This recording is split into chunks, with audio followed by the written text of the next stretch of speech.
Welcome to the Franklin County Varsity Sports Report, the only show that provides you with the best insight and information to everything Franklin County sports. And now here's your host, Bobby C. Hello and welcome to the Franklin County Varsity Sports Report. I'm Bobby C. I want to welcome you here today. Very excited about our guest. He is taking on a very big task this year as Turners Falls and Mohawk football have now merged for the first time, and we're going to talk with head coach Doug McCloud about the situation going up there on the hill in Buckland. And also I want to take this opportunity to thank our underwriters here today. The 4 Leaf Clover Restaurant in Berniston, also Denny's Pantry on Berniston Road in Greenfield, also by Lisa Albert of Albert Hearing Services, 33 Riddell Street in Greenfield, and by Hubie's Tavern and Restaurant, Avenue A in Turners Falls. Also want to take the opportunity to be able to thank our producers. We have Philippe Simone, we also have John Meisner and Allie Murphy. So thank them for everything that they've done to help us out. We're also on the FCAT down in South Deerfield and on Montague Community Television.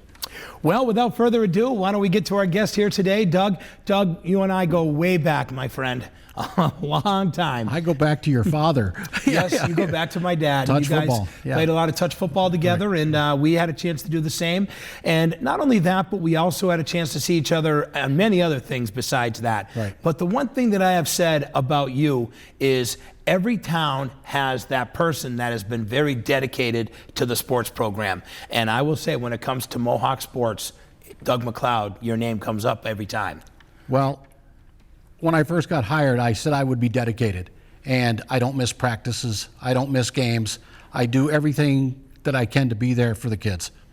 And you've made a huge commitment. How many years have you been up at Mohawk? This will be my 26th year in football. 26 year in football. Yeah. And you know, you've been through a couple of really fun coaches. Of course, legendary Coach Smith was probably one of the funner guys that you probably had a chance to work with in your 26-year career. Great guy. Yeah. Great guy. Great family man, great football coach, great friend. Yes, and you know, everybody loves him. And when you bring up that name, Coach Smith, people that are really true to the football community, even going back to when he was in the glory days of Deerfield Academy, right. He definitely has been a coach that people really respect in this area. One thing I can say about you though, Doug, you've taken on very small numbers and trying to be able to make things work with a very small amount of ingredients in your recipe. And I got to tell you, that must be very hard to do. It is. I had 13 kids last year, and we got no injuries. So they were tough kids. Tough kids. They worked their tails off, never asked out. They were just a great bunch of kids. So we survived. You really did. And I remember that first game when you guys ended up playing the Franklin County Tech School. Yeah. Jeff Terrell and I were over at work, and I happened to ran into him, and I said, dude, I don't know what's going to happen with Mohawk. I said, this isn't looking good. And he goes, Bobby, I don't know if they're going to be able to make it through the year. Well, luckily enough, like you said, you made it through the season with no other major injuries at all after that first game against the Tech, and you were able to survive your season with 13 kids. And people need to remember, it's not 7-on-7 football here, folks. It's 11-on-11, and that's a big, big number that people need to remember, because we were talking about this last week, Jeff and I. A lot of these different Midwest schools in the Midwest now are doing in high school 7-on-7 football, Doug. Right. You know, it's almost like our old touch football days, right. You know? So I did talk to my athletic director about 8-man football.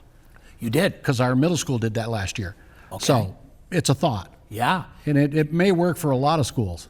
And you know what? If that's what's going to be able to keep it so that we can be able to have the kids healthy and play, and not feel like they're obligated to have to play both ways and really get burnt out every single week, that's what's going to make it a little fun for the kids.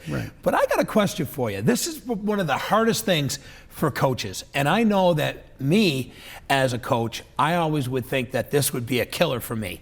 How do you go through practice knowing that you can't really go through the full physical drills with your team with 13 kids? You're really running an offensive set and a defensive set because you don't have enough players to cover on both sides of the ball, Doug. Right. So what we do is we go to the point of attack. We'll have that tackle, we'll have a linebacker there, and you're doing like half lines. Half lines. Half lines on defense, full line on offense, so we can get the pulling action and all that stuff. It's tough. It is tough. And we do no hitting. And you can't do any hitting because nobody can get hurt. Right. You can't have a kid go out there and want to be aggressive in practice and want to be able to get himself prepped for the week because he could hurt another one of your players that you really need to have on the field. Well, this year's a little different. We got 25. So we're doing a little hitting, but you still have to be careful because you lose one of your key guys and you've got to spiral. You've got to spiral, and then you have to put somebody else in that isn't ready to play. And most of the schools are feeling the same way. They're all finding low numbers. Nobody's got a lot of kids. They really don't. Matter of fact, it was funny because, 20 years ago, you and I, Doug, we could sit here and say Franklin County Tech sports 20 years ago was pretty much non-existent. Right. It really was. Right. Now, because of what the curriculum is there, the offerings of what they've offered these kids, going in with a class of 156 kids as a freshman class this year, Doug, they are really starting to take a huge amount of kids into their school that is taking away from smaller towns like yours, who a lot of these kids are going to the tech school from the West County. Yeah. You have a lot of your population of students up there going to the tech school. After the game last year, we're going through the line. The last 10 of them, hi, Coach Mack, hi, Coach Mack, hi, Coach Mack, So they take a lot of kids, but I don't blame them for going to Tech. No. Great school. It's a great school. And you know what's funny is me and Jeff talked about that. It's about opportunity. And we have to remember that at the end of the day. And like Jeff and I were saying last week too, Doug, and you'll agree too, because I know how much you are a passionate guy about the kids themselves. When you have an opportunity to be able to better yourself and maybe get yourself into a career after high school, what better opportunity than a kid who knows that he might want to be an electrician or might want to be a plumber or might want to get into forestry or might want to get into landscaping. And a lot of people are in the landscaping business in the West County. So these kids have opportunities where they can be able to literally get that experience, get out of school, and they can get right into the workforce right away. Well, those landscapers from West County went to Franklin Tech. So they're going to hire those kids. They are going to hire those kids. And if you look at Snow's, a lot of those kids that work for Snow and Sons Landscaping, a lot of those guys are from the tech school. And it's a great thing for these kids. Plumbers, electricians, I know. Come out and making 20-some bucks an hour. That's a great thing for these kids. It's a great opportunity. It is a great opportunity. It's a great school, and Joe's got a good program going with his football program. You get frustrated because they got all the numbers, but it's great for the kids. It's great for the kids. And we all know that Joe Gamache is one of the nicest, most salt-of-the-earth people that you could meet. And he is doing a great job with those kids, too. And, I went to the practice, and me and Allie had a chance to go, and she did some filming, and we had a chance to go to your school on opening day. Matter of fact, we were there right on the first day when Turner's kids were coming for the first time. So we were literally there the first, 20 minutes of your practice of a new program that has now begun. And the one thing I could say is when I went over to the tech school, they seemed a little more engaged, and that's because they've already played together for a while. Now this year, you're going to have to sort of get your feet wet for first probably month, Doug, before everything is going to sort of start falling into place for you guys. But they're a good blend of kids. They're really good kids, the kids that have come up from Turner's, and they know our kids. They know them from, baseball in the summer, basketball in the summer, so they know them, and they've really gelled pretty well.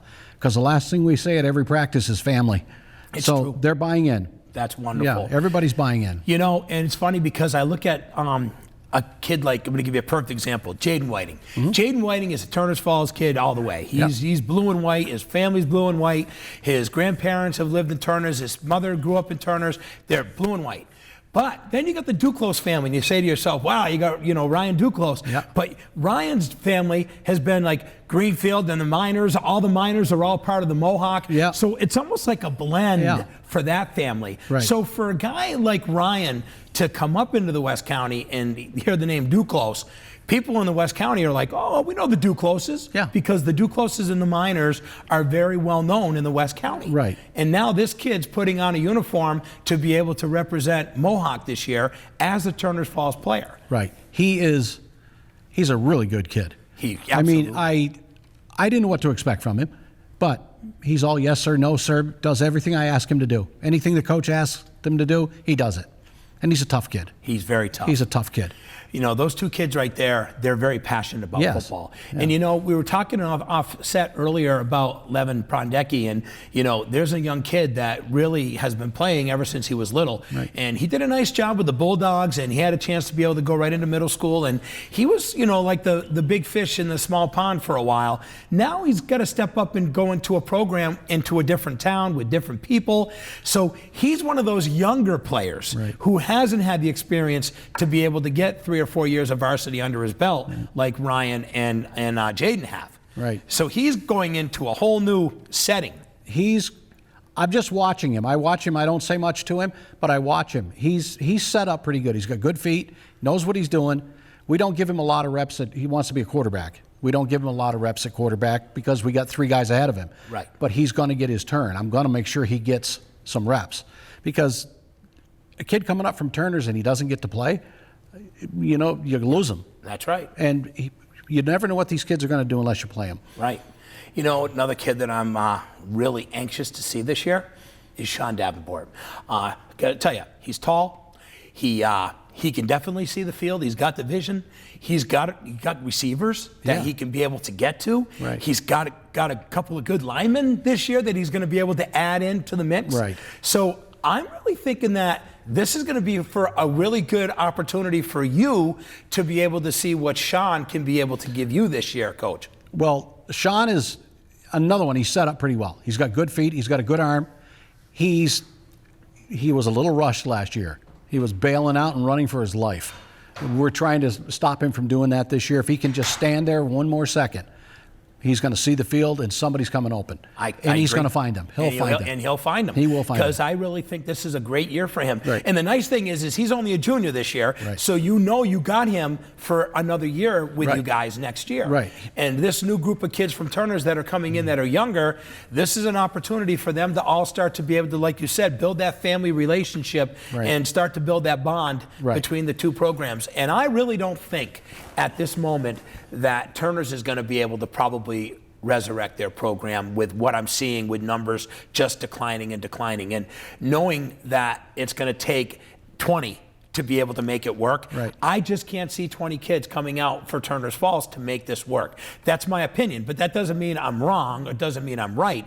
I'm just saying I think to try to make that commitment to get 20 kids and meet the MIAA standard of what they're looking for to be able to make it so that no kids get hurt. I think that could be really a tall task to ask over there in Powertown. I don't know what they have for a middle school program.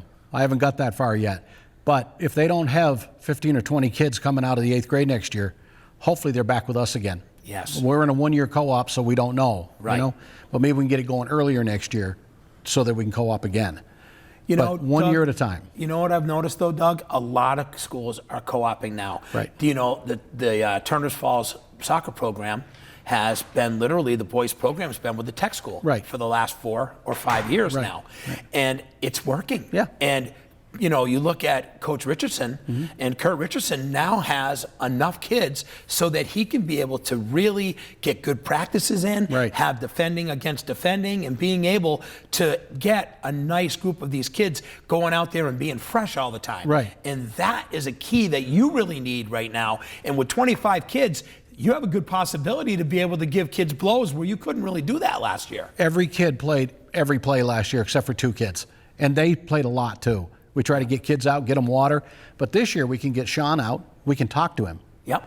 We can go over what's going on, because we got guys upstairs telling us what's going on. And hopefully we get time to talk to him and get him settled back down if things go wrong. And he can regroup and be the quarterback we know he's going to be. Yeah. Because he's a smart kid. He's a smart kid and he's ready to go. And he's a good kid, too. He is a great kid. He's a great kid. They're all great kids. They are. And that was the first thing I noticed at every single one of these practices that we went to. The kids are all good kids. Yeah. We went over to the Greenfield practice, and kids were saying hello, and and even it was funny because Coach Kucheski, Allie was going over there with the camera, and he welcomed Allie, and we took some footage. We went over to the tech school, and Joe was awesome with us, and it was a rainy day that day, and Allie was able to get what she could get while they were running their practice, and then we had a chance to come up to see you guys, and you guys were in your first day of practice, and of course because everybody didn't really know each other, it was very quiet. Right. So what did Bobby C do? He opens up his mouth, gets the kids a little fired up, but it worked because the kids were like, all right, let's go, you know? And I just was like, hey, it's football, guys. Get yourselves pumped up a little bit here. Well, I'm kind of a rah-rah guy. So you are a rah-rah guy. We'll see that coming on a lot stronger. Yeah, and I think that'll help. And you are a rah-rah guy, and you are the guy that they always like for baseball, too. Yeah. You know, when you were sitting there coaching on, third base and you're able to be there and you're sitting there being able to get the kids pumped up. You've always done that with baseball and over the years doing that with Billy Buck. Yeah. So you've got a lot of experience in coaching. And you've put a lot of years in on the diamond. You've put a lot of years on the field over at Pollard Field. And and the good thing about the whole thing is that people in the community have really got a lot of trust in Doug McCloud. And Doug, I know there were times where you were overlooked by other coaches and that you tried to get, certain positions. Yeah. But once you were able to get the opportunity to be the head coach, you have proven yourself, and that is wonderful because you are in a community where people know Doug McCloud. You're just very well known, very well respected, not only by the community itself, but you're very well respected by the kids. And that's awesome. It's what you give them. They give it back to you. You don't treat them badly, they don't treat you badly. I ask for something, they do it. Yep. If they need something, I'm there for them. Right. And I talk to my kids all the time. That's the key. There's a different way of coaching now. Doug, when we were kids, it was in the trenches and the coach was like in your ear. Oh, yeah. It was the old Bear Bryant type way of coaching, Right. And I don't think this new generation could be able to put up with that kind of a world that we had to put up with. Right. And to be honest with you, I didn't really like it. I didn't really like it. I didn't like it because I didn't like being screamed at for something that I was learning. When you're learning, you don't need to be screamed at. You need to be educated. And then if you're supposed to be a certain time that you're supposed to be educated and you still haven't figured it out, then maybe you can be a little bit more harder on that kid because everybody else has got it, but this kid doesn't. And you want to know why, okay? But when you're sitting there on second week of practice and you got the old guys like Rod Hochrein yelling in your ear going, it's a little bit tough. It was tough for us. Right. I was called everything you could think of. I know. When I was in high school. Me too. And I got hurt and I was totally disrespected by my coach, which I will never do to my kids. No. And you learn that. And and in my case, I was the biggest kid in the school. So when you're the biggest lineman on the team, you go through a lot. Yeah. And as you know, when I got into men's football, it's funny because I was the big guy out there on the field, but I was also a team player. Right. I enjoyed working with my teammates and I enjoyed being able to work together. And as you know, you and I, we've played for championships. We've always been deep in the playoffs because we played on teams where guys work together. Right. Like you said, family. Right. And you build that bond with these gentlemen every Sunday for many years during the fall. Right. Well, I got to plug Geo's just once. Yes, anyway. You should. Geo's Touch Football. We had a lot of fun. You did. I played there for 27 years. Hey, it was a blast. All the guys I played with loved every minute of it. Yep. And it taught me a lot about how to get along with people because you're doing so many different guys. Yeah. But being a head coach is different. It's very different. And the other thing is too is that when it all comes down at the end of the day, what happens with winning and losing and what goes down, all comes down to one thing. Who's the head coach? Yeah. You're the guy that either they praise or they blame. Right. That's just how it works. Well, so you have to be what they call the heavy. Yeah. That's what we call the head coaches are called the heavy. Right. And you know what? That's okay because you know how to handle that job and you know what the expectations are. Right. But you also know that if your kids are going out and your kids are giving everything they got and they just got beat by a better team, but they went out and gave it everything they got, that's a good day's work. Right. And you have to remember that as a head coach. All I do is ask them to give me everything they got. Yep. When we come in and we just got beat 40-0, I said, did you give me everything you got? And they say yes. I said, then we're good. Yep. We're good. We just got beat. Yep. And if you can look at a 40-0 loss and you can notice that you only had one turnover in that game, but the problem is that they were just quicker, faster, and did everything a little different than you, then you just got beat by a better team. Right. That's it. And that's what happens. It isn't like you shot yourself in the foot and you made 7 or 8 turnovers in that game. Right. You only had one turnover. You just got outplayed. That's just how it went. Football's a series of peaks and valleys. You're going to have good years, you're going to have bad years. Last year was not a bad year to me. We won one football game, but the way the kids played, unbelievable. Not asking to come out of a football game. I know. Couldn't catch their breath. needed water, never asked to come out. I was very proud of these kids. And you know, the one game that I'm going to tell you, Doug, that I was up there for was last year. You guys played Greenfield up in Mohawk, and we had that winter game. It was in the freezing cold, Doug. Right. It was absolutely freezing. And we sat up there in the booth, and we looked down at your team, and I'm like, those poor kids, they must be sucking wind, because the cold that night was awful, Doug. Yep. Parents were literally sitting in their cars in the parking lot up at the school watching the game because they couldn't even stand it. They were frozen to the bleachers up there. They were. It was cold. It was cold. And you know, me, Chris Collins, Colleen Bannister, Jeff Terrell, we did the live game on the radio that night, and it was absolutely freezing. Right. And all I got to say is that your team, with as many kids as you had, those kids sucked it up through a really tough weather condition that night. Right. And they gave everything they had in that Greenfield game. And of course, you're going up against R.J. Bird, who's quick, and you know he had an incredible season last year with 2,000 yards. And you also had, you had Nooney and you had Owen Phelps. You guys were sort of at a pretty big disadvantage against Greenfield last year. Right.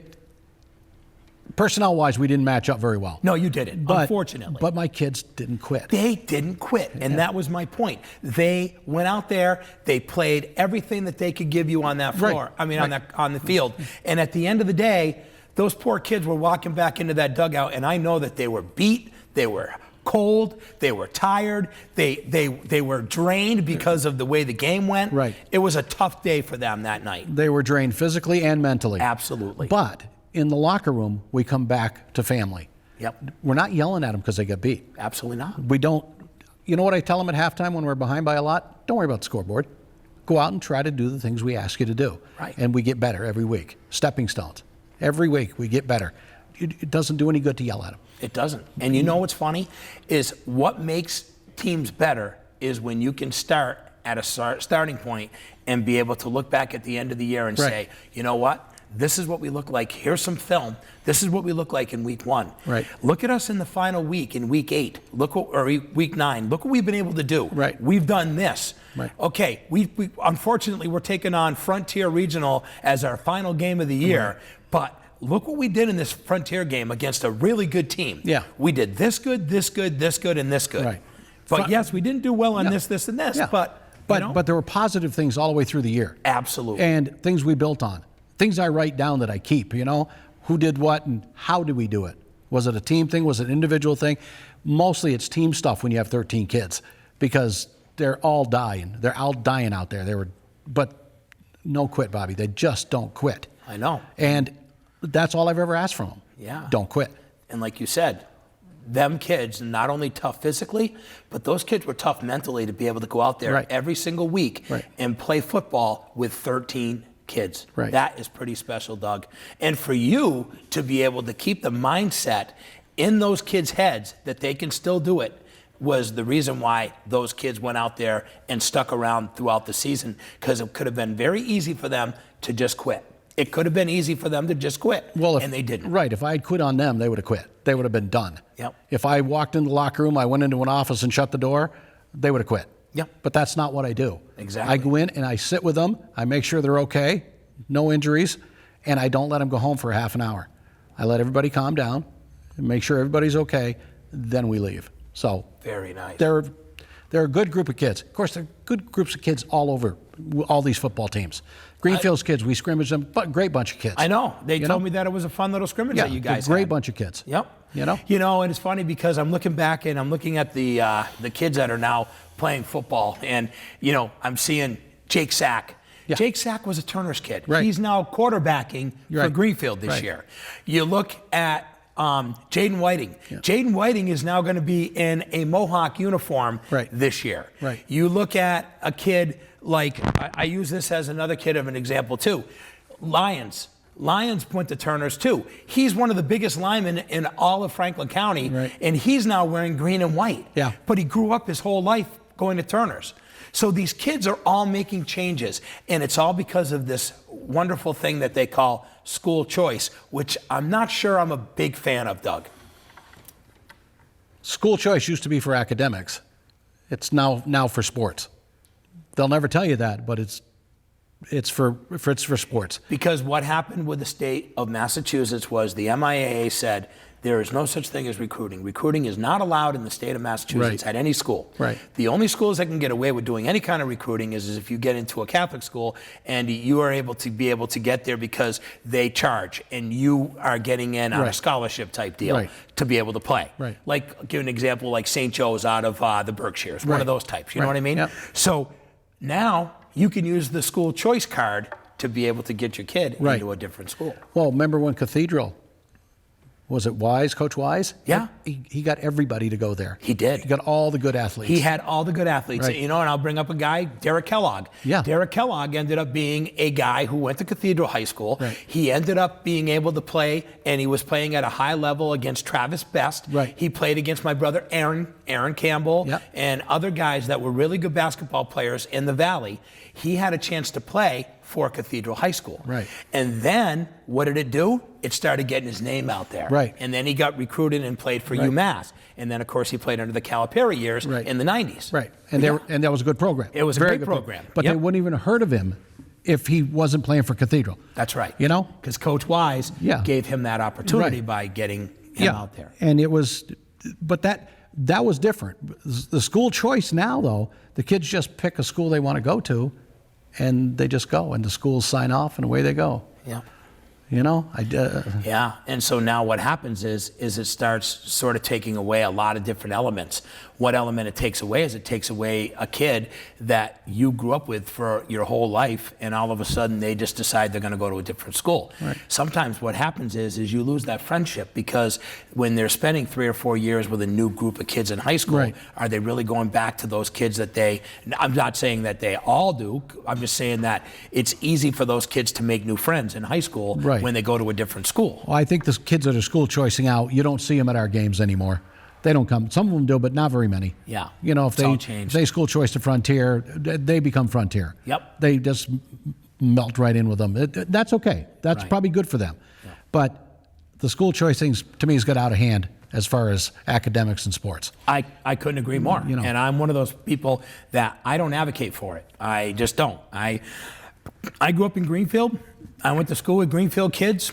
You know, my graduating class are guys like Mike Kacheski and John Hickey and myself and Dave Kennedy, and you know that was our group of kids. Right. And that's those are the athletes that I played with. Right. You know, Chris Pollard.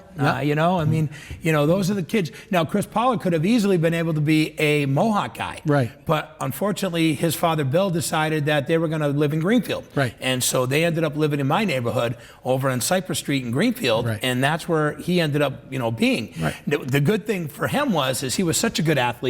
He did get an opportunity to go to Deerfield Academy and was able to play in the green and white for Coach Smith. Yeah. Yeah. And Coach Smith has had a lot of good ones. He surely has. A backfield of Dave Zavajian and Richie Zink. Yeah, and let me tell you right now, there's 2 other guys that really... That was a good backfield. Yeah, and think about this. Dave Zavajian is a guy who came out of GHS also. Right. And his father was a teacher Right. in the school system. Right. You know, so his father, you know, really was very dedicated to the town of Greenfield. Right. Well, Dave, you know, growing up on Wildwood Avenue in Greenfield and being able to have an opportunity to be able to be the shining star, also got asked if he wanted to go play for the green and white. Right. And he took the advantage of that. Which was a good idea. It was a great idea. I played against him in high school. Oh, okay. He was a sophomore when I was a senior. Yeah. He wasn't much of a running back.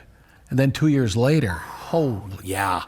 Guy got it, didn't he? Guy got it. Yeah. Then I played against him in touch football. You go up to tag him and he isn't there, you know? Yeah, exactly.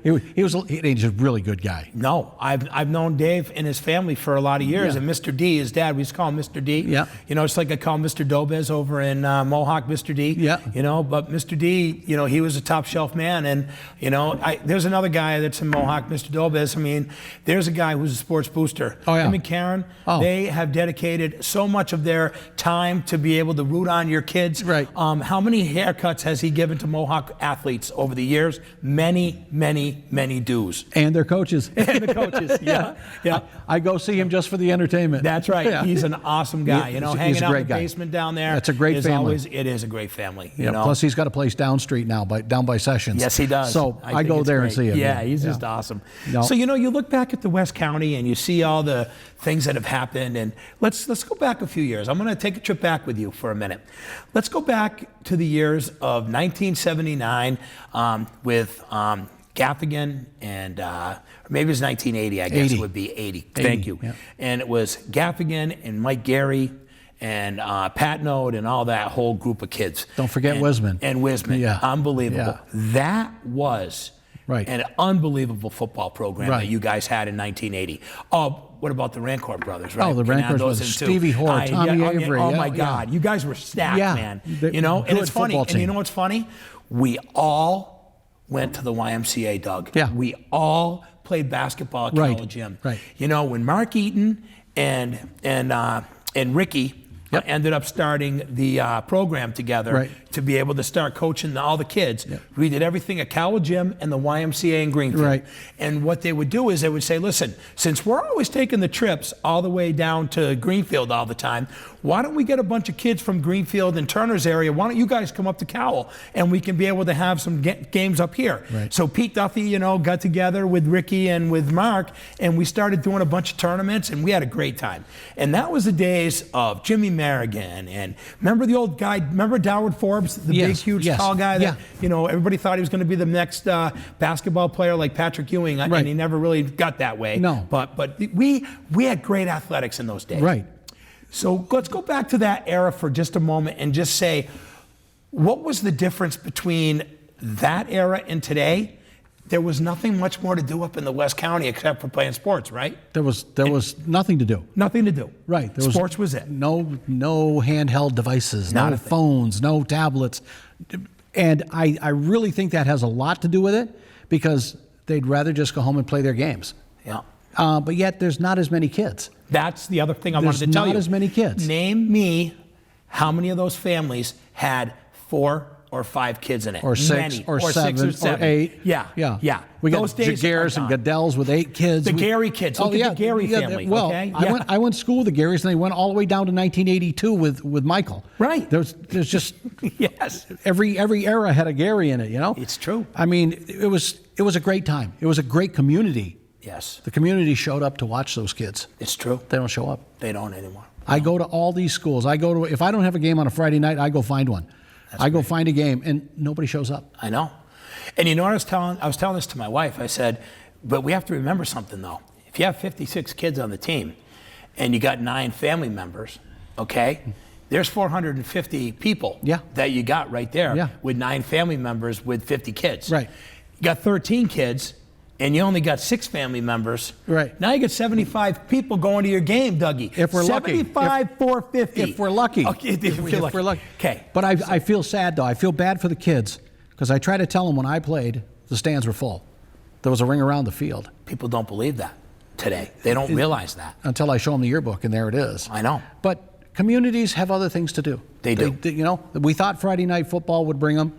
It does not bring them. No. Matter of fact, I've heard more people complain about Friday night football than Saturday afternoon football. And the one guy that'll stand up and say, I told you so, is Franny Tugneri. Yep. Franny Tugneri said when they went to Friday night football, he said it was going to be the worst mistake they'd ever make. I don't particularly like Friday night football. I'm going to be honest. I don't like Friday night football because I'll tell you why I don't like it. I don't like it because it's 7 o'clock start, and most families, by the time that they have to get out of work and then get ready and then travel to the game, they're barely even making it for 7 o'clock. It's all rushed. It's all rushed. But 1:30 in the afternoon on a Saturday, you can get up, you have a chance to get your things done in the morning, and you can get to that field and by 4 o'clock. Breakfast. Exactly. You can. Yeah.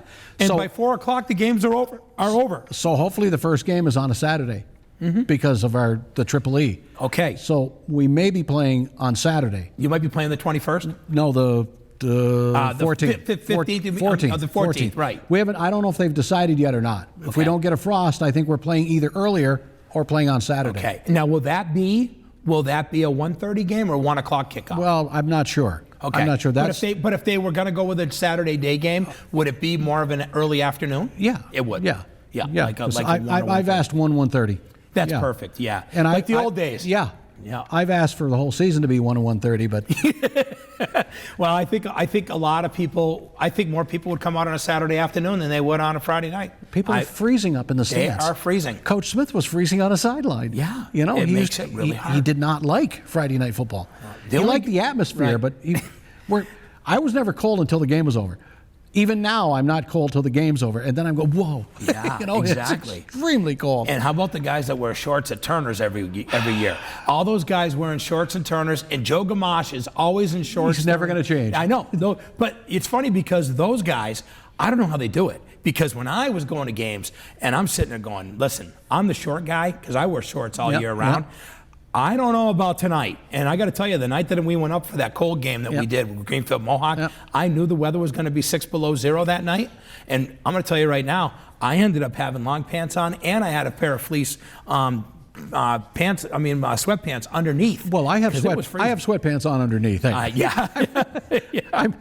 I'm not tough enough. Yeah. Yeah. Well, you know. I don't wear shorts when it's cold. Yeah. I can't. I'll freeze. Right. But Joe and those guys, hey, I give them all the credit in the world. Yeah. You know, that's pretty cool. Yeah, it is. Because if he comes in pants, something's wrong. Something's wrong because even everybody says that. Yeah. You know, is he okay? You know, Yeah. because he doesn't normally do this. Every time I go over to the school, he's never in pants. Yeah. He's always in shorts. But he's lost also 100 pounds, so I'm thinking that Looking would good. have made him looking good. But boy, you think that the padding's gone, you might want to, but he still does what he does. Yeah.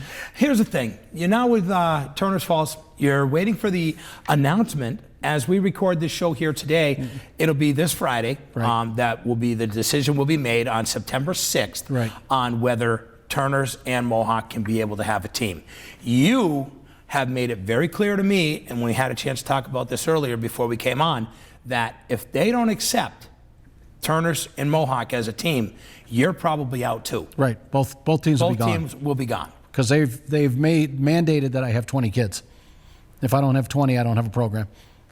So there you go. Right. So why would the MIAA want to shoot two I schools? don't think they will. Think they will. I don't think no, they I'm will. just saying. But why would you think that that would happen? I couldn't think of a reason why they wouldn't. No. I would honestly think that it would be great for them to be able to say, well, this is pretty cool. They got 25 kids. Now they can have a full football program that Right. they can be able to work with, Right. where before they didn't have that. Right. You Well, we know? don't even get to talk to them. We don't actually have any, I don't have any communication with the MIAA. And Not a thing. I don't know if my athletic director gets to talk with them. I have no idea how it goes because I'm coaching my team. I don't know what's going on the other side. But there had to be an athletic directors meeting too to be voted on. Right. And then the MIAA. Right. So we'll see. But I can't see why Yeah. they would vote it down. Now let me ask you, has any of the coaches of the Turner's team that were involved with the team, have they been in communication with you or run into you on the street? Have you had a chance to talk directly at all with Adam Graves? Or Adam Graves is up at our school quite a bit because he was because bringing the kids up. He was. He was driving them up. Okay. Yeah, and So you've had some chats with him. right, and Yeah. I know Chris is in contact with him. Yes, I he haven't is. talked to Chris since the day we met. We met at McDonald's. Yes. The coaching staffs and the ADs. That's the last time I talked to him. Yeah. So Well, let me tell you. I feel bad for him. Let's be honest, there's a guy who gave everything, Yeah. man. You know, like you are up there, Chris LaPointe's a Turner's Falls guy, high school alumni. Yeah. Had a chance to go to Westfield State Right. University and break records over there. Comes back, gives everything that he learned as a player Right. to give back to those kids Right. over there in TF. and they have been successful. very successful. I was watching him when he was in high school. I know. I followed Great him player. down to the Super Bowl because his dad used to work up in Buckland. Yeah, because he's bus driver, right? No, he was the head of the state yard up in. Oh, Buckland. was Yeah. he? So Oh. then we knew who he was, and I knew who Chris was. So we followed Chris. My nephew and I went down to Worcester to watch him play in the Super Bowl. Great, Yeah. great player. And I'll tell you. And he's a good guy. Great guy. Yeah. And I'll say this about him. He is a wonderful leader. Yeah. He's a leader. Yeah. And you're a leader.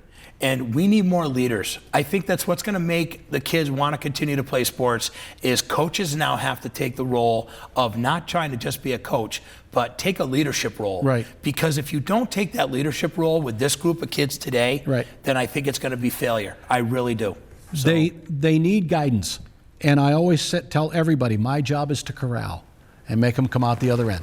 Yeah. You don't scream at them over here, and you don't scream at them. I get loud. I'm not saying I don't I'm get loud. loud, too. I get loud. I'm loud. I'm loud. If you've been to one of my games, you can hear me on the sideline. But I'm not really being derogatory. I mean, I just telling them what they did and what I need from them. But they're all such good kids. They are. Sometimes they're too nice. They're just You know, too nice. someone said to me one day, they said, boy, there's days where I just want to light a fire under this kid, but you know what? This kid's there ain't a fire big enough that's going to do it because he's such a good kid. Right. He doesn't know how to be aggressive. Right. He doesn't, but he wants to participate. Right. He wants to be able to help his school. Right. He wants to try to keep the program going, so he's coming out because he wants to help the Right. team. But as far as really, is this kid a real football player kid, or is this a real baseball player kid? Maybe not. But is it a good kid and a guy who can be able to try to contribute? Yes. Yeah. And that's what I call, you know what I call those kids? Call them a warm body with a warm heart.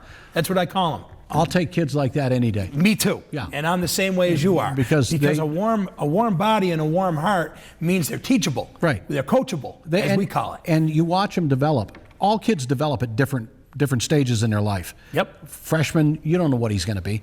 You know, sophomore, junior. A junior can have an outstanding freshman year and then plateau.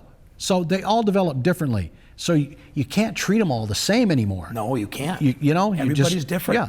And you take every kid for what you can get from them. Right. And that's how you have to look at it. And you know what?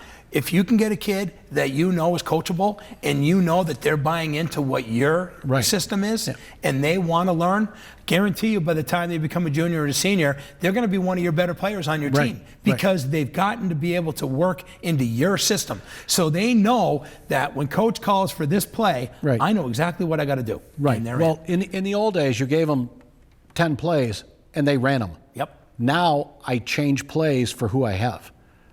You kind of have to. You do. Because we keep it simple with the double wing. Yep. You've But always done we can throw the ball. That's going to be a big help for you. Well, but like I told my quarterback and my coach, you live by it, you die by it. So if you want to throw 50 times a game, you're going to have 8 to 10 interceptions. So, you just got to be careful. Yep. But you know what? They're all buying in. They're all doing the little things we ask them to do. Yep. And Coach Surrey, my offensive guy, he's doing a great job with these kids. Getting them to buy in. They love it. Of course, everybody wants to have a passing game, But if you can't protect the quarterback up front, you Coach Surrey, the guy with the big beard? Yep. Okay. Good guy. We saw him. Yeah, we saw him over at the practice, and he was working with the offense that day. Yeah. Yeah. And then 'Cause I wasn't there, Coach yeah. Cody was doing the drills with the offensive line. He and runs- working with the defensive line. he working runs with my the line. linemen, yeah. Yeah, he ran with the linemen. Right. Yep. That was the night I had to go to Holyoke That was for the night you had that first meeting. Yeah. Yeah. But my coaching staff's really good. They're good with the kids. That's what I asked for. Right. Don't get in the kid's face. I'm the disciplinarian. Right. They don't need to be. Right. And you know what? You have to remember something. When you're an assistant coach in any kind of sport, the assistant coach is usually the one that already has to sort of calm down the kid after coach got on him a little bit about something, Yeah. That's what they do. That's what assistants do. Right. Coach got a little upset, but hey, and then the kid's going over and he's like, oh, I'm so mad. And then the coach comes over and says, hey, you know why he said something to you? Yeah. Because you were supposed to do this and this and you didn't do it. And he's getting a little frustrated because we can't run the play we want to run because Right. you're the missing link that we need to be able to get this to work. Right. And we're not executing it because you're the piece that's not making this work. Right. And we need you. We need you, buddy. With and 11 kids in football, if one breaks down, the play doesn't go. play doesn't go. Doesn't go. Doesn't go. So that's why you run 4 plays. That's right. And run them well. I always tell everybody that's why we get 3 strikes when you're up there Yeah. at the plate. Yeah. If you don't like that first pitch and Yeah. you don't like it, okay, you can let one go. Right. But just remember, can't watch the next 2. Otherwise, Right. you're going to go sit back on the bench, right? And then your playing time goes down considerably. Yeah. Exactly. Yes. But it's I've been doing this a long time. It's a great thing because I still can't wait to get there every day. I love going there. I love working with these kids, and it's been rewarding. It's been rewarding, but I also think that you have made a difference in the community up there. And I tell people all the time that I have a lot of respect for you. I have a lot of respect for Billy Buck. You know, I look back at some of the older guys that don't even really coach, but coach the rec part of it. I look at guys like Ricky Tatro, and I look at guys like Mark Eaton, who put a lot of time in with those kids. Yeah. You know, I look back and then I say to myself, well, what did Coach Hickey give to the basketball program? A ton. Right. He gave a ton. What about the Minor family? Right. What did Chuck give? Yeah. What is his daughter Larissa giving right now? Yeah. There's a lot of people that have put a lot of time in for those kids in your community. And there's one guy that no one will ever beat when it comes to time put in, and that is Coach Chadwick. Coach Chadwick has put more time in than anybody. Right. And the success that this man has, and that he can literally be able to sit there in a room and have everybody in the community look at him and go, that's the winningest coach ever in the state of Massachusetts. This guy right here. Pretty incredible, isn't it? Isn't it incredible? For a little tiny, community. Yes. Little podunk up in the middle of nowhere. That's right. And he's the winningest coach in Massachusetts history. That's pretty cool. That is pretty cool. And he is over Vi Goodnow. Yeah. And Tom Schuschnick and many others that we can name. Right. I can go on and on. That there's so many legendary coaches in this state that this guy has surpassed. And the kids love him. They do. They love him. Because he's a passionate man. He is. He's a quieter, passionate man, but it's burning in there. You can tell when you talk to him. Yeah. And everybody has their own coaching style. He's quiet. He doesn't get on his kids, but they know what he expects from them. Megan Davis will tell you that she'll tell you that he is incredible. Yeah. But Megan Davis, to me, has been a perfect leader for what she has done for that school up there over the last few seasons. And with her being gone now, it was a big loss to your school because she was a leader to all those younger girls. And she was an example setter. And he loved being able to utilize her leadership to be able to help the girls. One thing that no one knows about Megan is her work ethic behind the scenes. She's out in the hallway outside the weight room. She's doing a routine that my football players, if they could do it, we'd win every game. She is just a tough young lady. She really is. She is a tough young lady. And for her to be able to go and run the hills of Plainfield is not easy, Doug. And she did it every day. Every day. And her sister does it with her. I know. And Sam does it with her. Sam does it with her. So that's pretty cool. It is. But Megan, she's a little tiny thing. She is. But boy, can she run. And boy, having her on this show and the interview that I had with her was incredible. And her mother and her father, I love them both to death. They're wonderful people. They are truthfully a wonderful family.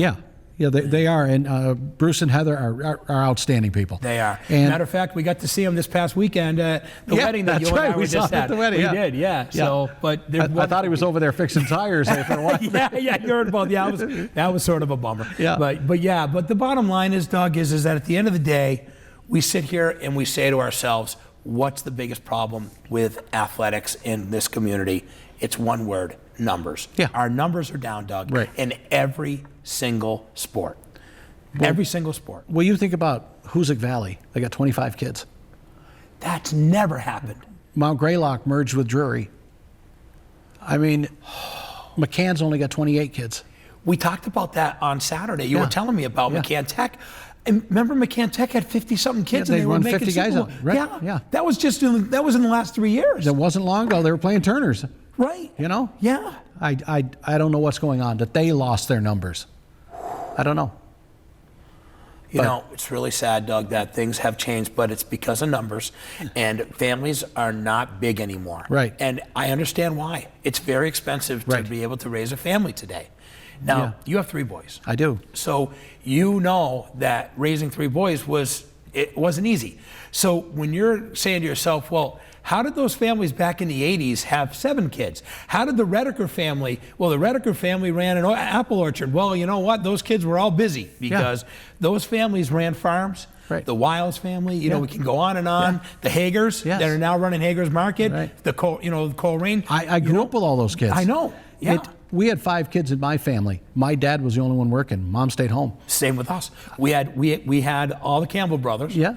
And my sister Beth. And then we had mom staying home taking care of us. Right. Dad worked at GTD, Right. and that was the income coming in. Right. My dad worked at Kendall. Yep. Got out of work and went picked apples. Yep. Went haying for the Goodells, Yeah. So And my father, he would work a lot of overtime because he had the opportunity, because Right. business was good back then Yeah. with TRW. Yeah. So he ended up doing very well. Right. But the bottom line is, where do we spend most of our time? We spend most of our time with our mom during the day, and then at night, my dad was coaching every one of our sports. Right. And that's how my dad got to be able to give us the opportunity to be able to be decent athletes. I love playing against your dad. He was a great guy. I got along great with him. Me too. And I I got along- got to tell you, I miss him every day. I remember seeing you on the sideline, just a little kid. I know. Yeah. I know. And Long time ago. Yeah, it was. And I look back, and you said you did what, 26 years in the men's 27, league? yeah. 27. Yeah. I did 18, and I thought 18 was a lot, Doug. So for you to say that you did 27, I commend you, man, because I just, after 18 years, I just couldn't do it. My body was just worn out. I don't have parts that aren't broken. Because I was tiny. Yes, you were. I was 140 pounds. I used to always say you and Russo used to be like the two guys, the smallest guys on the field with PM when you guys were PM Wood. Yeah. Many years ago. Love playing with those guys. Yeah. Clarky Maynard. Clarky Manor was a great guy too. Still is a great guy. He's a great guy. Yeah. I look back and I look at all of those old days, and those old days were really special. Right. But I'm looking at the new. I have to start looking at the new now. I have 5 grandchildren myself. Right. I have to look at the new. And what I'm seeing is I'm seeing changes. Right. And I have to stop living in the 80s and in the 70s. I got to start living in the 2000s on reality of today. Right. It's time to start looking at the reality of today. It's not going to change for the better anymore. It's going to be this way. Right. This is going to be the way. So either if you're going to continue enjoying sports in our area, right. then you better just buy into what this is. It's tough for us to buy in. It is. It is very because difficult. We're not used to that how we were raised. Well, listen, I was listening to a coach, and you know him very well, but I won't say his name. And someone says to him, "Are the kids changing today?" And he said, "Are times changing?" And that to me said it all. Times are changing. Of course, kids are changing. Yeah. They change with it. They change with it. I mean, telephones, cars. We didn't have cars when we were kids. No. I mean, one guy had a car. Yeah. And we'd give him money and we'd all go together. That's right. But life was simpler. It was. It was very simple. It's not bad today, though. No. It's not bad. But can I tell it's you just something? different. I think it's harder on the kids today than we had. Doug, we It had was an simple. easier time. It was simple. It was simple. Right. These kids today, they're very busy. And I'm going to tell you another thing, too. If I was told that I could go to work and make $12 an hour and live with my parents so I could have a car or go play on a football field, I would have took the football field. But a bunch of the kids today, they're saying, hey, if I work 15 or 20 hours a week working a job at 12 an hour and I live with my parents, I'm going to take home $800 a month. Right. Well, guess what? I can have a car, I can have a life, Right. and I can still do the things that I want to do because I have some money. And I'm able to do what I want to do because I'm not an athlete, but I'm going to go to work and for 20 hours in a week, I can do it. I can go work 2 8-hour days on the weekends and work 1 shift during the week, and I can be able to be all set. Right. And these kids are making good money. I can see how they're torn. I can see how that pulls them away. Yeah. If they're on the verge of playing football, baseball, basketball, whatever, but where we live in the hills. They can't get there. They need a car. That's right. Because there's nobody else coming. That's right. And if both parents are working, there's no one to bring them. Yeah. I find that a lot. We have to send players to go get kids, Yeah. But it's just the times, Bobby. It's just the times, They are changing. They are changing. And us old dogs have got to change with them. And that is what we have to accept. And that's the point I'm getting at, is we have to accept that we, as old dogs, need to start changing. And we can't be worrying about, you can't change an old dog. You can't treat it. You can't, what is it? You can't take a dog from the old days and teach them new tricks, We need to finally say, this is the way of today. If you want to keep coaching. Yeah. If I want to keep coaching, you have to adapt. Yep. You do. You have to. And I will say this, don't ever give it up because you're good at it. Keep doing what you're doing with these kids. And just remember, this year is going to be a fun year for you. And we here at GCTV are very honored to be able to carry some games for you guys this year. And I am going to have a nice talk with Otis Wheeler and make sure that we can get these games to be on your television up there in the West County. Because I think it would be nice for those kids to be able to see what Turner's kids can get down here. Right. Because they can get us in their town. Right. You guys can't. So this is an opportunity for both teams to be able to have that love. Well, that's good. And I think it would be wonderful for us to be able to give back to you guys and to say, here you go, kids. You guys have really worked hard as a group, and this is a way for us to put 3 or 4 of the games on TV. But get that community going again. Exactly. Yeah. And everybody says if you win, they will come, but you know that's not true. That's not true. Not anymore. No. Because you know what? Turner's was winning, and they still weren't getting crowds, bud. I watched it. Yeah. You know, we go to the games, and I'd be like, wow. Their stands are empty. Me and Jeff had to explain to the viewers last week that if you're new to this community, then you don't remember in the 1980s when I played high school football in 1984 that we had 6,000 fans at GHS for a football game for Turkey Day. People don't believe that, Doug. They think that we're full of it. 6,000 people were going at vets. Yeah. How about bleachers on both sides of the field back then? Full. People on and 6 deep. People on step ladders in the back row. You betcha. We talked about my dad and the step ladder. Exactly. I was there. Yes. I went to see Dickie Golash and those guys play, and Bedravich and all them. So you know the deal. I was there. Yes. And I said, this is cool. That is. But then again, we had a lot of people at Mohawk. There'd be 1,000 there. Yeah, I know. You know? That's big. For a regular game. 1,000 people for a regular high school game. And, of course, most of them were students, but that's all right. But that was the best. But they showed up. But that was the best. Yeah. That's what the spirit of the school is supposed to do, get the students out. And the bands would show up. You know, we had a 100-member band. I was in the band, too. Yeah. So. But I just want to tell you, thank you for what you're doing. Thank you for at least listening to take this program on to be able to merge.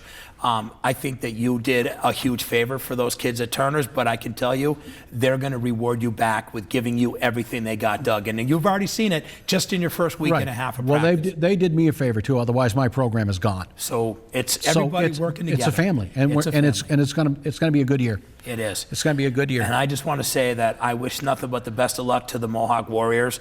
And it's pretty cool that we can be able to say Warriors. That's right. Because I want to say Warriors. All right, Bobby. buddy. Thank you so much. Thanks for everything you do for all these kids, too. Well, we really appreciate it. All right.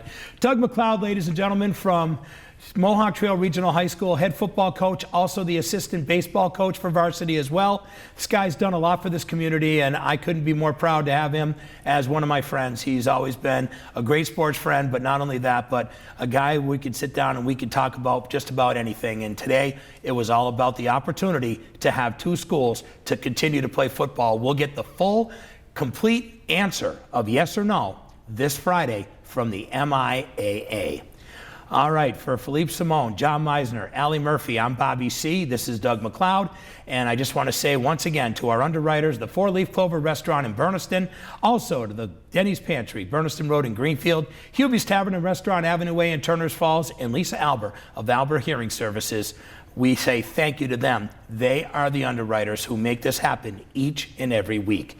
So until we do it again next week's going to be a fun week because the sports teams are starting to play this week. We will have sports scores and lots of updates on how the beginning of the season is going for all of our 6 local high schools. Once again, Bobby C. for the Franklin County Varsity Sports Report. Have a wonderful week, everyone. Thanks for watching the Franklin County Varsity Sports Report on GCTV. Catch a game and be sure to join us next time for more sports and fun.